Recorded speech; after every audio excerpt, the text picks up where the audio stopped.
Mais uma vez estamos juntos para podermos louvar e adorar o Senhor, para render graças a Deus e prestar o nosso culto em espírito e em verdade. Que nós possamos estar abrindo o nosso coração, abrindo as nossas casas, abrindo a nossa mente, de forma que tudo aquilo que não é de Deus possa sair, e de tudo aquilo que seja vontade de Deus nós possamos reter, nós possamos receber, e nós possamos nos derramar diante do trono de Deus, diante do trono de graça. Nós decidimos que por amor nós passaremos um tempo com as nossas atividades presenciais fechadas, porque é muito triste você ter que impedir alguém de estar entrando, e nós estamos enchendo cada dia mais a nossa casa. Mas hoje, então nós, diante dessa decisão de começarmos nesse período apenas, um pequeno período, não é por medo, irmãos, não é por fraqueza, não é por falta de confiança nem falta de fé, não é por temor, não, mas é por amor, para que nós não precisemos chegar ali e falar que já está cheio, falar que não tem mais uma vaga para a pessoa entrar, para aqueles que não estão podendo vir, para aqueles que precisam de uma condição, uma condução, pegar um transporte lotado. Nós estamos aqui reunidos em oração e pelas redes sociais, a fim que nós possamos render e prestar nossos louvores e nosso culto racional ao Senhor. Que essa noite nós possamos abrir os nossos corações mais uma vez, o nosso lar mais uma vez, e entender, com entendimento, que a minha casa é a igreja, que o meu coração é a igreja, que o meu louvor, que a minha adoração, que o meu culto, ele tem que estar aqui, e que eu tenho que, junto com a minha família, quebrar cadeias, quebrar grilhões, e entender o processo deste momento, de estar junto com a minha casa, juntos como igreja, e podermos realmente estender as nossas orações sobre o país, sobre o mundo, e repreender todo o vírus, repreender todo o medo, repreender todo o pânico que vem assombrando, assolando, e a fome também. Que o Senhor abra portas de emprego, que o Senhor possa abrir momentos exclusivos de realmente reconciliar, reconstruir famílias, reconstruir lares, e que nós possamos entender este processo, que nós não estamos aqui fazendo isso, mais uma vez eu repito, não é por medo, não é por pânico, não, é por amor. Tem famílias sofrendo, tem famílias aí realmente que perderam muitas pessoas, tem famílias também que receberam muitos milagres de recuperação, de restauração, e nós vamos hoje louvar ao Senhor e adorar e receber dentro de nossa casa, dentro do nosso lar, essa forma, essa oportunidade de, como família, nós exercermos o poder como igreja. Ó Senhor, Tu és tão grande e poderoso, ó Senhor. Nessa noite, ó Pai, nos visita. Nessa noite abrimos nossos lares, abrimos nossos corações e a nossa mente. Vem habitar conosco. Senhor, nós queremos nos derramar diante de Ti, que não existe medo, não existe mais, ó Senhor, pesadelo, não existe mal nenhum, ó Pai, que nos assombra, mas existe uma vontade tão grande, ó Pai, de Te adorar, uma vontade tão grande de Te louvar, de nos enchermos, ó Pai, com a Tua presença e entendermos este momento, ó Pai, como uma chance que tem nos dado, ó Pai, para restaurar a nossa família, restaurar os nossos altares de adoração dentro do nosso lar. Senhor, em nome de Jesus, estamos na Sua dependência, que seja feita a Tua vontade, Pai, tanto na terra quanto no céu, e que hoje, Senhor, nós possamos ter, Pai, o reino manifesta em nossas casas, o reino manifesta em nosso lar, o reino manifesta em nossa família, Senhor. Senhor, Teu é o controle, Teu é o poder, e Tu é a honra hoje e sempre, Pai, em nome de Jesus, Senhor, em nome de Jesus.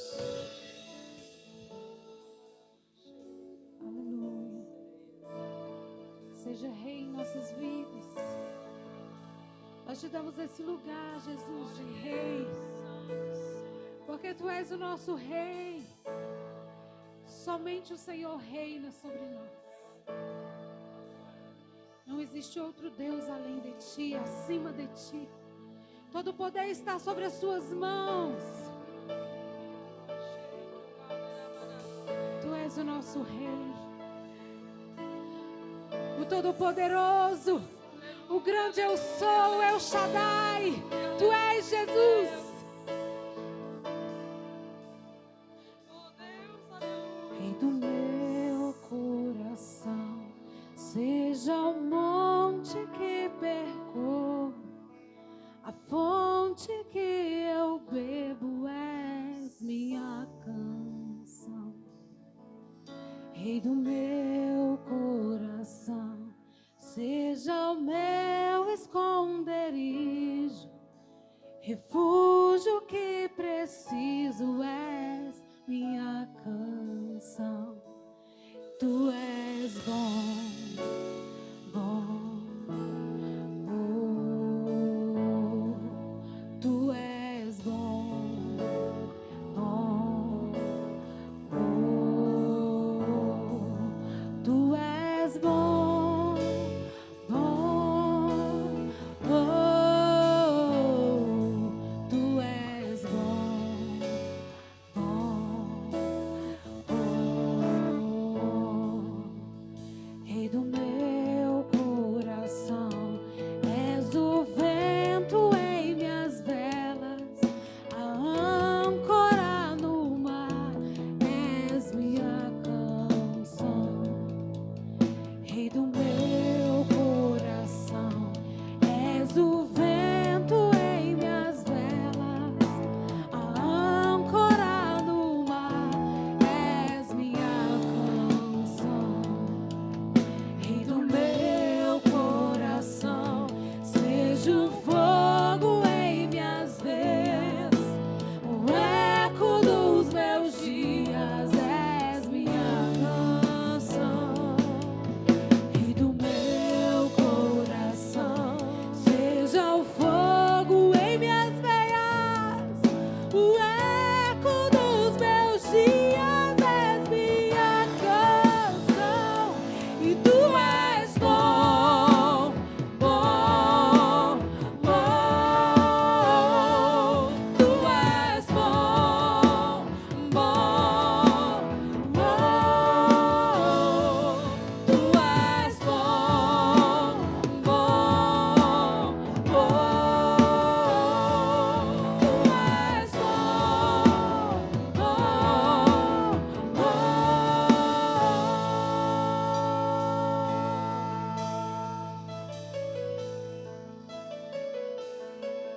Tu és um Deus bom. Tu és um Deus que cuida dos seus. Tu és um Deus que diz sim quando tudo diz que não. Tu és um Deus que gera esperança em nosso coração. Tu és um Deus Pai, Tu és um Deus de amor. Tu és um Deus presente. Tu és um Deus onipotente. Tu és um Deus poderoso. Tudo está em Ti. Toda bondade está em Ti. Toda bondade vem de Ti. Oh Jesus, Tu és bom. E Tu nunca nos deixará. Porque o Senhor nos escolheu. O Senhor olhou para nós com olhos de amor.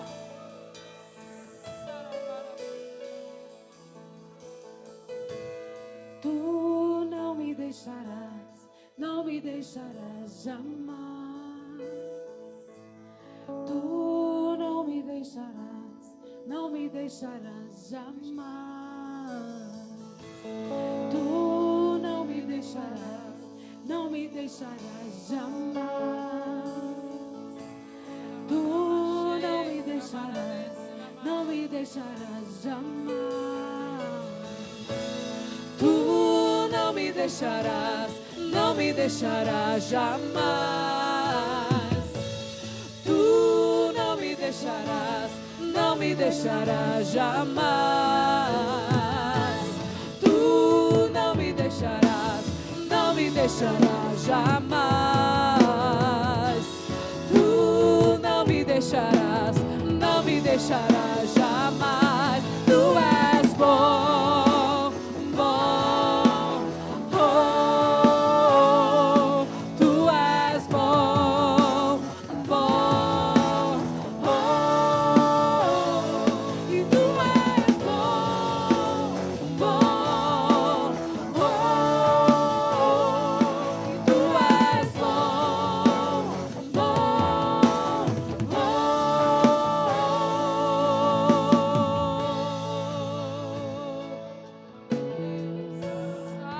a Tua bondade nos alcança todos os dias. Obrigada pelas Suas misericórdias, Jesus, que se renova dia após dia. Todas as manhãs há esperança para aquele que confia em Ti. Aleluia, aleluia. Tu és bom, Jesus.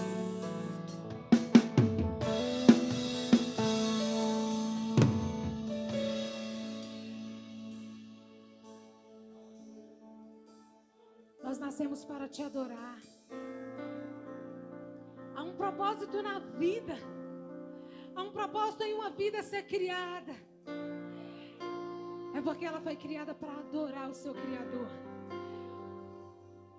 Seja adorado nas nossas vidas. Seja adorado na nossa casa, Jesus.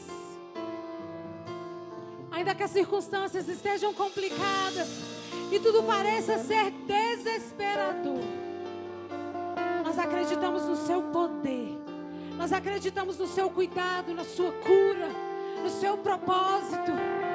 Nós confiamos em Ti, apenas confiamos.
Ele foi no nosso lugar.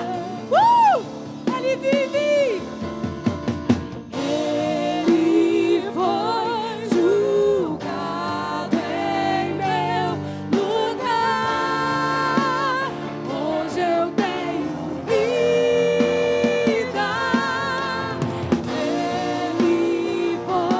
Ele foi julgado em meu lugar. Hoje eu tenho vida. Escandaloso amor me encontrou. Hoje eu tenho vida. Escandaloso amor me encontrou. Hoje eu tenho vida.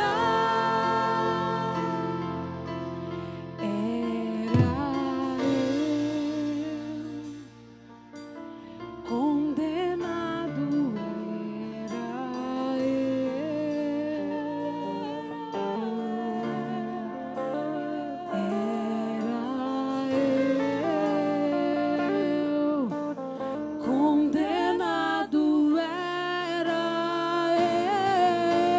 eu. Ele foi julgado, ele foi julgado. Ele foi julgado em meu lugar. Hoje eu tenho vida. Ele foi julgado em meu lugar. Hoje eu tenho vida. Escandaloso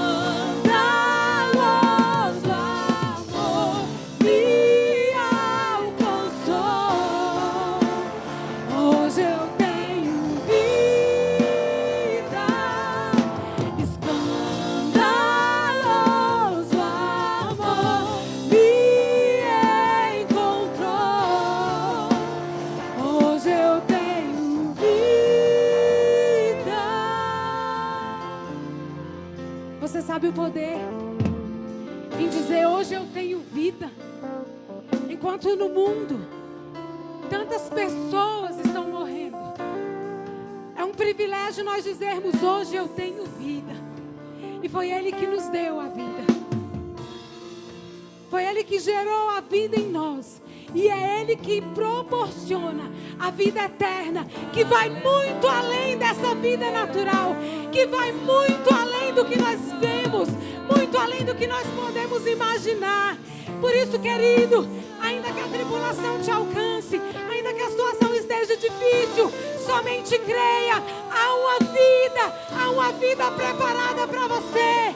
Há uma vida em Cristo Jesus, aonde nada nem ninguém pode abalar, aonde nada nem ninguém pode roubar. Essa vida quem proporciona é somente Ele, porque Ele é poderoso, Ele é o dono da vida.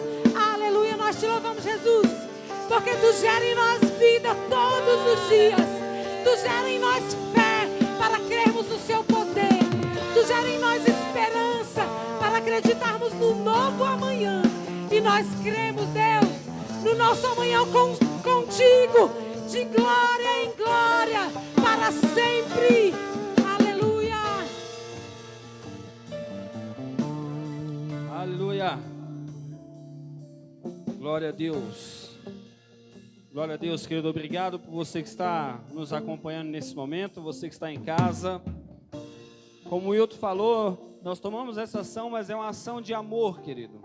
Nós não pensamos na estrutura, nós não pensamos nas contas da igreja, nós não pensamos, meu irmão, em aluguel, não. Nós pensamos primeiramente em você e em sua família, e é por isso que nós tomamos a decisão de suspender todas as nossas reuniões presenciais.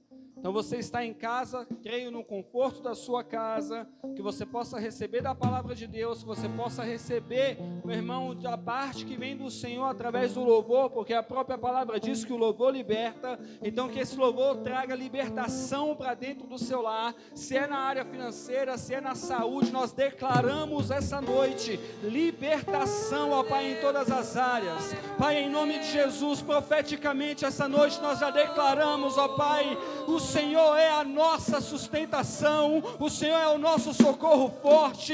Pai, o Senhor é, ó Pai, tudo que nós necessitamos, ó Cordeiro Santo. Em nome de Jesus, nós entramos dentro de cada casa, nós entramos dentro de cada lar essa noite, declarando, ó Deus, a restauração da saúde, a restauração do emocional, a restauração, ó Pai, em todas as áreas, ó Deus, em nome de Jesus. Traga o equilíbrio necessário para o lar de cada família. Em nome de Jesus nós cremos. Oh, aleluia. Glória a Deus. Querido, eu queria que você na sua casa, com muita alegria e principalmente com um coração, irmão, totalmente voltado para aquilo que Deus tem colocado em você. Sabe? Você vai estar acompanhando, está aí o QR Code, você que deseja ofertar, você que deseja dizimar, você pode estar aproximando do seu celular até o QR Code, você que é da Somos, e você tem alguma dúvida, nos procure no privado, mas em nome de Jesus, meu irmão, que aquilo que você decidiu voluntariamente e com um coração grato, possa alcançar a vida dos necessitados que estão passando por essa pandemia, em nome de Jesus. Então, se você deseja ofertar e dizimar, fique à vontade aí na sua casa, ou nos procure, e que você possa colher a 100 por 1 tudo aquilo que você decidiu plantar e depositar na casa do Senhor. A sua fidelidade, meu irmão, gera transformação na sua vida, em nome de Jesus. Abra sua Bíblia comigo, por favor, em Lamentações, capítulo 3. Antes de você chegar na sua Bíblia e na sua casa, nós iniciamos, o projeto da EFOB, e a EFOB vai acontecer, meu irmão, de maneira também online, mas não por causa da pandemia. Eu vou falar isso até de fato a gente entender, meu irmão. Nós estamos sendo direcionados a isso, mas pastor, direcionados por quê? Porque outras pessoas que não podem estar presencial conosco aqui, elas vão poder, de fato, mergulhar e se alimentar desse conteúdo. Tá? Nós temos pessoas em Goiânia, tem pessoas nos Estados Unidos, tem pessoas que de fato nos acompanham fora. sabe, a Meire ou Daí, que vão assumir, sabe, um desafio profissional na Bahia, vão assumir também um desafio de amanhã, uma ponta, o Ministério da Somos está ali sendo desenvolvido, a abertura de uma igreja, uma criança que nasce naquela cidade. Então é mais uma porta, um meio de comunicação. Então é uma direção que Deus está nos dando, amém? Então, se você deseja crescer através do conhecimento, se você deseja ter a liberdade através do conhecimento, porque a palavra do Senhor diz, e conhecereis a verdade vos libertará, meu irmão. Essa verdade está chegando na sua casa, no seu smartphone, no seu tablet, aonde você quiser, você vai poder conectar e, de fato, meu irmão, beber e se alimentar disso que nós estamos falando, em nome de Jesus. E é muito importante você participar. Por quê, querido? A EFOB, ele não é um curso teológico, ele é um insight, ele é um incentivo para que você busque um conhecimento mais profundo, mas é na EFOB que de fato nós conseguimos colocar em prática o verdadeiro DNA da Somos, para você entender o que verdadeiramente é viver o Evangelho sem filtros, amém? Então eu conto com você. Vamos lá em Lamentações capítulo 3, a partir do verso 19,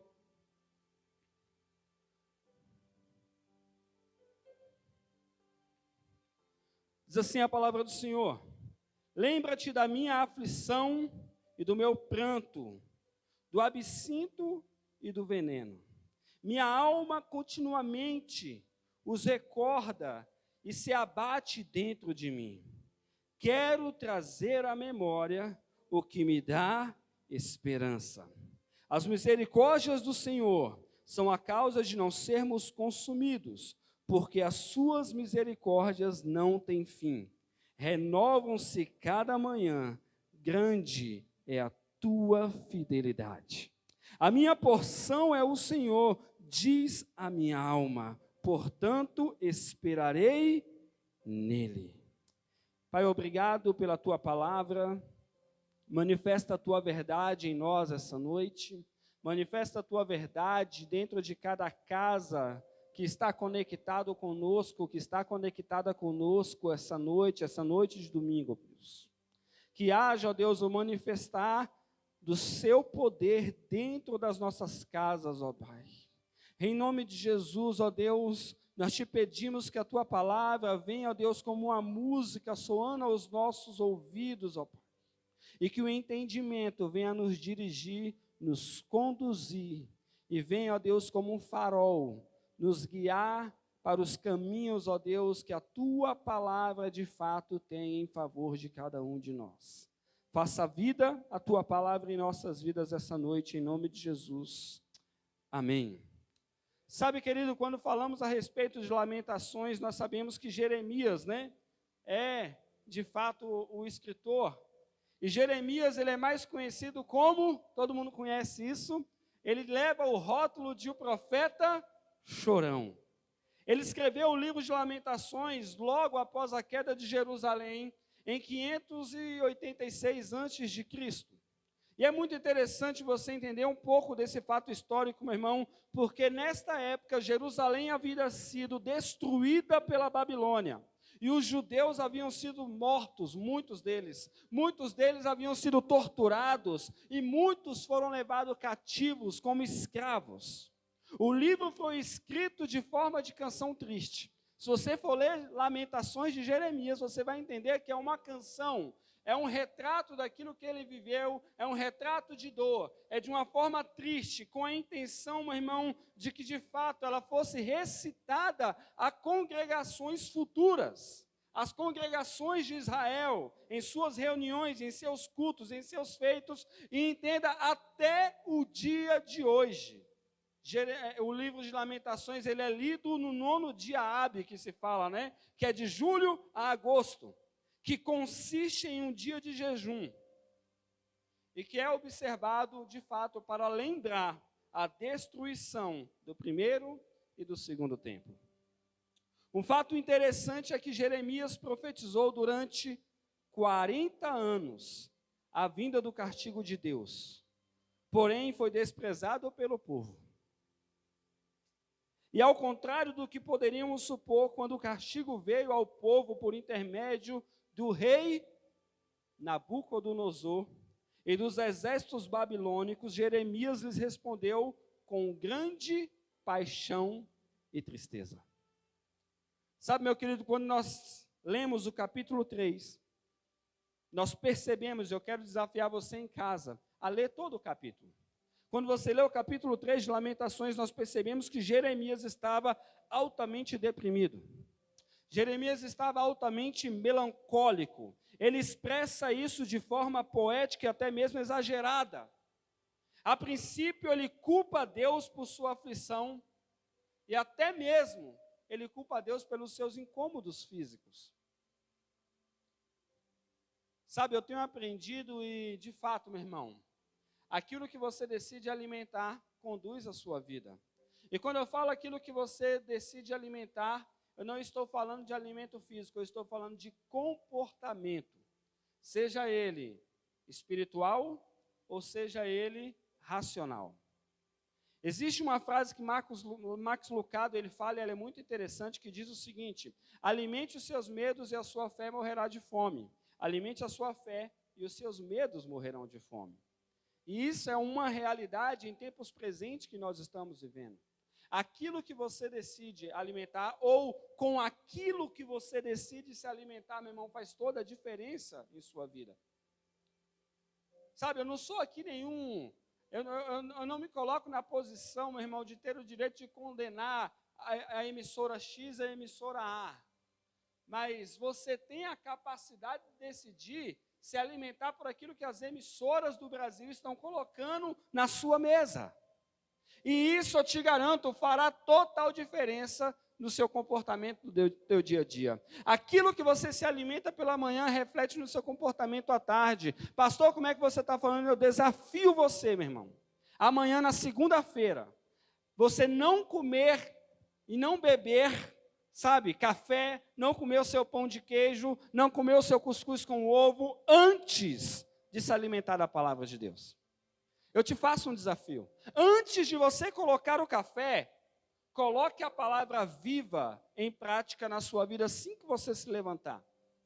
Antes de você falar com alguém, antes de você falar com a sua esposa, ou antes mesmo de você falar com o seu pet, com o seu cachorro, de você falar com o seu filho, eu desafio você a falar com Deus.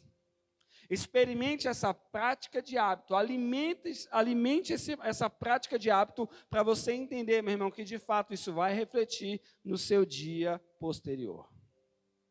Jeremias, ele entendeu isso. Ele mudou completamente o seu foco, ele mudou completamente o seu discurso. Mesmo triste, ele mudou a sua forma de pensar. Ele tirou os olhos dos problemas e focou a sua atenção nas maravilhas de Deus. E ele recitou 6 promessas que nos servem, meu irmão, como grandes lições diante de tudo que nós estamos passando no Brasil e no mundo. Sabe, o tema dessa mensagem é esperança em meio à crise. Sabe, eu tenho visto muitas pessoas declararem a sua esperança em algo físico, declararem a sua esperança na vacina. Ah, pastor, você é contra a vacina? Não, eu tenho esperança na vacina. Eu não vejo a hora de chegar a notícia. A partir de segunda-feira, os idosos de 20 a 37 anos vão vacinar. Eu vou ser o primeiro da fila, meu irmão. Ah, notícia. A partir de segunda, os idosos de 20 a 37 anos, pode ir para a fila. Estou dentro, vou ser o primeiro. Mas não é a vacina que é a nossa única esperança. Não é o kit que é a sua única esperança. Não é o auxílio emergencial que é a sua única esperança. Aonde você tem colocado a sua esperança em dias difíceis? Como você tem alimentado a sua esperança em dias difíceis? Alimente os seus medos e a sua fé morrerá de fome. Alimente a sua fé e os seus medos morrerão de fome.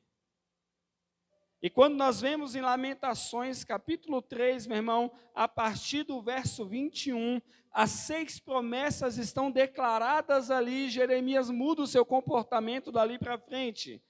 Quando fala que Deus, Ele é misericordioso, de fato Ele é misericordioso, nós devemos crer e dar toda a credibilidade nisso, meu irmão. Segundo o dicionário, misericórdia é o sentimento de dor, de solidariedade com relação a alguém que sofre uma tragédia pessoal ou que caiu em desgraça. Dó, compaixão, piedade, esse é o sentimento de misericórdia. Deus não fica indiferente, meu irmão, em nada que nós passamos.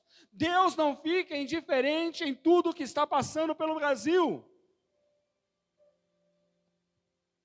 Ei, Deus não virou um telespectador dessa pandemia, meu irmão.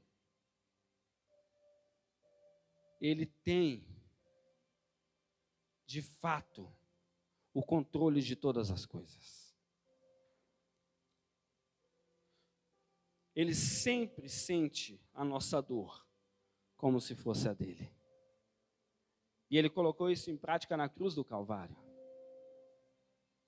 Sabe, quando Jeremias fala que as suas misericórdias não têm fim, eu não sei se você entende a profundidade dessa afirmação, meu irmão. Eu não sei se você vive a profundidade dessa palavra que Jeremias fala em Lamentações. As suas misericórdias não têm fim, meu irmão. É incalculável, é imensurável. Ninguém, meu irmão, põe limite. Isso não tem limite. São expressões que nos ajudam a definir da forma mais profunda as misericórdias de Deus. Não dá para calcular. Pastor, quantas são as misericórdias de Deus? Pastor, até que ponto vai a misericórdia de Deus? Ei, meu irmão, o homem tem limite para a sua misericórdia. E talvez você que está me ouvindo em casa, você está entendendo isso que eu estou te falando, porque em algumas ações da sua vida você já falou assim, chega, eu não perdoo mais. Chega, eu não tolero mais isso. Chega, para mim não dá mais. Ei, Deus não faz isso, meu irmão. Ei, Ele não faz isso. Ele olha para você. Continuo te amando. Porque as minhas misericórdias não têm fim. Ei, você que está aí nos ouvindo, está em casa, meu irmão. E talvez você pensando assim, caramba, eu pisei na bola 2020, 2018, 2019, e entrei em 2021, pior ainda. Ei, as misericórdias do Senhor não têm fim. A condenação, enquanto a condenação de Satanás é diária, meu irmão, as misericórdias dele não têm fim, é ilimitada. Não dá para calcular, foge da razão humana, foge dos padrões humanos, não dá para mensurar, sabe? Não dá para mensurar, não dá para pôr razão, ela não tem limite, pois não tem começo e nem fim.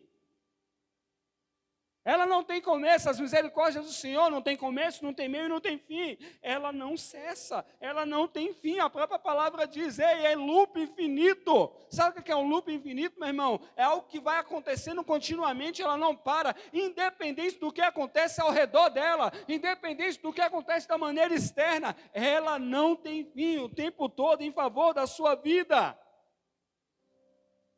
E se você entendeu essa noite que essas misericórdias não têm fim, você precisa aprender, meu irmão, essa noite também, que elas se renovam a cada manhã.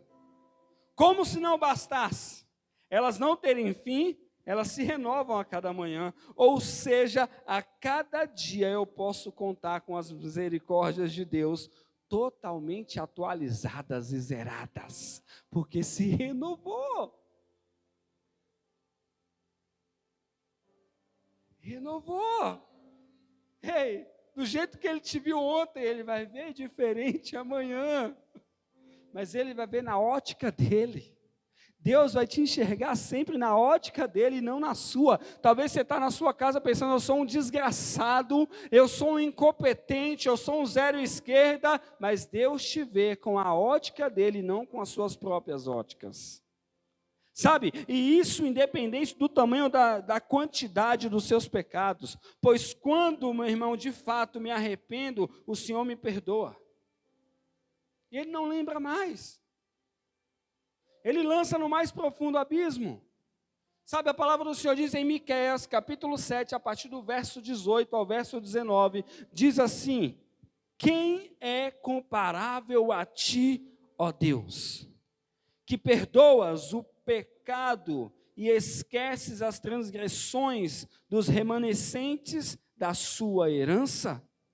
Tu que não permaneceis irado para sempre, mas tens prazer em mostrar o amor. De novo terás compaixão de nós, pisarás as nossas maldades e atirarás todos os nossos pecados no mais profundo mar. Ei, elas se renovam a cada manhã. Elas se renovam a cada dia. E o mesmo chorão que vira e declara que Deus é misericordioso e que as misericórdias dele não têm fim, e que elas se renovam a cada manhã, ele declara: Deus é fiel. Ô meu querido, a fidelidade pode ser definida como constâncias nos compromissos assumidos. O ser humano consegue atingir um certo nível de fidelidade, por mais alto que seja esse nível, meu irmão, ele nunca vai se comparar à fidelidade de Deus, à fidelidade do Senhor. Só Ele é fiel, independente das circunstâncias. Só Deus é fiel, independente das circunstâncias, independente das razões. Entenda essa chave para que você possa vencer em meio a toda essa crise que nós estamos envolvidos.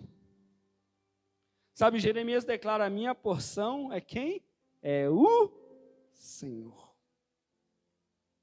A expressão porção na Bíblia tem um sentido de parte, pedaço que cabe a alguém. Ao dizer que o Senhor é a sua porção, entenda isso, Jeremias quer deixar claro que todas as coisas, sejam elas grandes ou pequenas, boas ou ruins, não podem preencher a vida do ser humano, a não ser a porção que vem da parte de Deus. Só Deus consegue fazer isso. Só Ele pode ser a porção que supre toda a necessidade do homem. Sabe, há dentro do homem um vazio do tamanho de Deus. Estou dando uma resposta que eu fui questionado por um adolescente esses dias. Ele falou: pastor, eu sei que existe um vazio dentro de nós que somente Deus pode preencher. E eu questionei uma pessoa e ela falou assim: você é todo de Deus, então você tem que ser todo preenchido por Deus. Ela falou: mas qual é o tamanho desse vazio? Eu falei: esse vazio é do tamanho de Deus.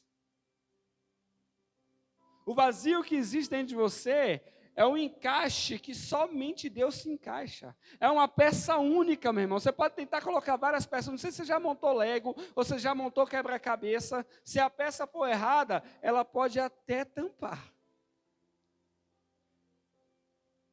Mas não faz parte de lá. E logo, logo, sabe o que vai acontecer? Você vai se incomodar. Porque aquilo que está no local aonde somente a peça de Deus se encaixa, você encaixou outra coisa. Entenda isso essa noite. Há dentro do homem um vazio do tamanho de Deus. Sabe, meu querido, Davi também compreendia muito bem esse princípio. A palavra do Senhor diz em Salmo 119, verso 57, diz o seguinte: o Senhor é a minha porção. Eu disse que observaria as tuas palavras. Davizão fala: o Senhor é a minha porção, o Senhor é a parte que me falta, o Senhor é a parte que me completa. Esse é o entendimento, meu irmão. Qual é a porção de Deus em sua vida que talvez você nesse momento de crise tenha de fato preenchido com outras coisas? Qual é a sua esperança, ou como você tem preenchido a sua esperança, meu irmão? Com o que? Preencha com aquilo que é da parte de Deus, da porção de Deus em sua vida. Sabe, outro que vivia de maneira prática esse mesmo princípio é Paulo. Em 2 Coríntios, capítulo 12, a partir do verso 9, a palavra do Senhor diz: E disse-me, a minha graça te basta, porque o meu poder se aperfeiçoa na fraqueza. De boa vontade, pois, me gloriarei nas minhas fraquezas, para que em mim habite o poder de Cristo. Por isso sinto prazer nas fraquezas, nas injúrias, nas necessidades, nas perseguições, nas angústias por amor de Cristo. Porque quando estou fraco é que eu sou forte. Ei, irmão, nunca tivemos a oportunidade de nos fortalecer tanto como nós estamos tendo nessa pandemia. Ah, pastor, o senhor fechou a igreja. Ah, pastor, não tem culto presencial. Meu irmão, entenda, por favor. Isso vai gerar crescimento em você. Para que você entenda que a igreja não é esse prédio preto, não é essa estrutura que você está vendo. Não é nada disso. Você é a igreja. Você é essa igreja, e nessa consciência de que você é essa igreja, sabe, no meu comportamento, no momento eu sou pastor, eu cuido desta igreja, e por isso nós tomamos essa decisão, pensando em você, pensando na igreja. Ah, pastor, e se a gente ficar online durante 2, 4 meses, e a igreja começar a, de fato, o pastor não ter condições financeiras para bancar suas contas, meu irmão, eu tenho certeza que a minha casa está aberta e a casa de mais 10 vai estar aberta para a gente se reunir. Eu não tenho dúvida disso. Sabe, eu não me preocupo com isso, meu irmão.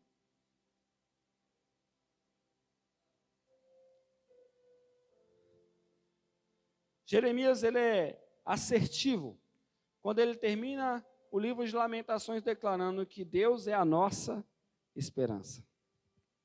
Uma das definições de esperança no dicionário Aurélio é confiança. Nossa confiança deve estar sempre em Deus. Nele nós devemos crer, nele nós devemos esperar, em todo instante. Aí esses dias eu fui questionado, mas pastor, e a esperança? Se Deus é por nós, quem será contra nós? Eu falei, meu querido, é na convicção de que Ele é a nossa esperança que nós temos que ter toda a prudência necessária. A esperança é a convicção de que Deus está conosco, não pode nos conduzir, meu irmão, a usar da libertinagem de comportamentos errôneos para prejudicar o próximo. Não.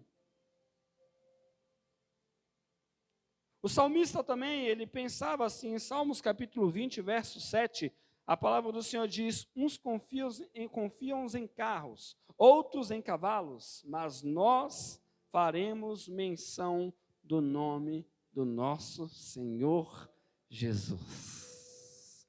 Uns confiam em carros, outros confiam em cavalos. Sabe por quê, meu irmão? Porque ele declarava isso, uns confiam naquilo que pode conduzir a eles. Uns confiam na força bruta de um animal que pode o proteger, uns confiam na vacina, uns confiam na promessa da política, outros confiam no seu salário, outros confiam no seu emprego, outros confiam no seu intelecto, meu irmão. Deixa eu te falar, nós estamos vivendo um momento, querido, que tudo aquilo que você tem não faz diferença nenhuma diante do cenário que nós estamos vivendo. Nós estamos vendo do pobre ao rico, do branco ao negro, do pardo a qualquer, não tem raça, não tem distinção, meu irmão. Nós estamos em meio a uma pandemia, e essa pandemia não tem escolhido classe social, essa pandemia não tem escolhido religião. Sabe, querido, existe um folclore gospel habitado no Brasil, que eu vou falar para você, eu fico até irritado. Aí esses dias uma pessoa fala, mas pastor, é Deus que está recolhendo os seus. Eu falei, meu irmão, quando você confirma isso, você está confirmando que Satanás também está recolhendo os dele. Porque não é só crente que está morrendo, não. Doido. Ah, Deus está recolhendo os seus. Deus é soberano, meu irmão? Sim. Deus sabia que o João, a Maria, quem mais for, que infelizmente veio a morrer, sabia. Lógico que sabia. Tudo está sob o controle dele. Mas não cai na besteira de afirmar essas incoerências. Outra incoerência que está no folclore gospel, né, que habita o momento, né? E eu fico até assustado quando eu vejo grandes referências religiosas falar: perdemos uma pessoa da nossa igreja, mas nesse momento ela está com o Pai. Que Bíblia você está lendo, meu irmão? Aí muitas vezes nós contornamos a palavra para satisfazer a dor do coração de algumas pessoas. Eu não estou aqui, de fato, meu irmão, tirar o crédito de ninguém. Mas, poxa, a Bíblia diz isso mesmo. E aí, entenda, para aqueles que infelizmente com muita dor no coração se foram, meu irmão, de uma coisa eu tenho certeza, todos nós iremos também. Mas todos nós temos o momento certo de nos encontrarmos juntos com Jesus. Não encare essa crise de uma maneira desesperada, mas encare essa crise esperançoso e é com a consciência de que as misericórdias do Senhor se renovam a cada manhã e elas não têm fim. Elas não acabam. Por pior que seja a situação que nós estamos vivendo, sempre temos a razão para nos alegrar e celebrar no Senhor. A situação de Jerusalém, meu irmão, não mudou após a oração de Jeremias. Você sabia disso? Mas o desânimo daquele povo mudou por completo. O comportamento daquele povo mudou por completo. O foco daquele povo que era dor, o foco daquele povo, meu irmão, que era perseguição, o foco daquele povo que era escravidão, o foco daquele povo que foi os judeus que morreram na guerra, meu irmão, mudou por completo. Eles tiveram esperança viva em meio à crise. Que esta palavra gere esperança no seu coração, gere esperança no seu lar, em nome de Jesus. Se você crê, diga amém aí na sua casa, dá um abraço na sua esposa, no seu filho, dá um cheiro nela e agradeça a Deus por você estar vivo, por você estar com a sua família, em nome de Jesus. Pai, obrigado pela tua palavra, obrigado, ó Deus, por essa noite, obrigado por cada um, ó Deus, que mesmo na sua casa, Deus está junto com cada um de nós. Obrigado por cada um que abriu a porta da sua casa para Somos, para cada um, ó Deus, que abriu a porta ali do seu celular, do seu tablet, do seu smartphone, para estar conectado conosco, ó Deus, em nome de Jesus, ó Pai, nós declaramos esperança para aqueles que estão desesperançosos. Nós declaramos, ó Deus, a graça do Senhor sobre a vida de cada um. Obrigado por nos guardar, por nos proteger e por nos livrar de todo mal. Em nome de Jesus, se você crê, diga amém. Deus te abençoe. Tenham todos uma ótima semana. Se cuidem, meu irmão, em nome de Jesus. Aleluia.